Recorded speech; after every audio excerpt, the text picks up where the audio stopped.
Social मीडियावर लाखोंचे followers, रील्समधून मिळालेली प्रसिद्धी, पण आता त्याच रील्समुळे थेट नोटीस. पुण्यातील प्रसिद्ध सोशल मीडिया इन्फ्लुएन्सर आणि रील स्टार अथर्व सुदामे पुन्हा एकदा चर्चेत आलाय. पण यावेळी कारण आहे वाद. काही दिवसांपूर्वी गणेशोत्सवातील एका रीलमुळे चर्चेत आलेला अथर्व आता पुणे महानगर परिवहन मंडळाच्या म्हणजेच PMPMLच्या रडारावर आलाय. PMPML प्रशासनानं अथर्व सुदामेला थेट नोटीस बजावली असून 7 दिवसात खुलासा करण्याचा आदेश दिलाय. नेमकं झालं काय?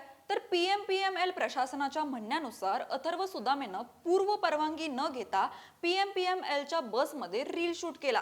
या रीलमध्ये PMPMLचा अधिकृत गणवेश घातला, तिकीट मशीन, बॅच आणि बिल्ला यांचा बेकायदेशीर वापर करण्यात आल्याचा आरोप आहे. आता नोटिशीत स्पष्टपणे नमूद करण्यात आलंय की या रीलमुळे PMPML महामंडळाची प्रतिमा मलिन होतीये. त्यामुळे 7 दिवसांच्या आत लेखी खुलासा द्यावा, संबंधित व्हिडिओ सोशल मीडियावरून तात्काळ हटवावा, अन्यथा अथर्व सुदामे विरोधात कायदेशीर कारवाई करण्यात येईल, असा स्पष्ट इशाराही PMPLL प्रशासनानं दिलाय. आता सगळ्यांचं लक्ष लागलंय, अथर्व सुदामे खुलासा देणार का, तो व्हिडिओ हटवणार का, की हा वाद आणखी वाढणार?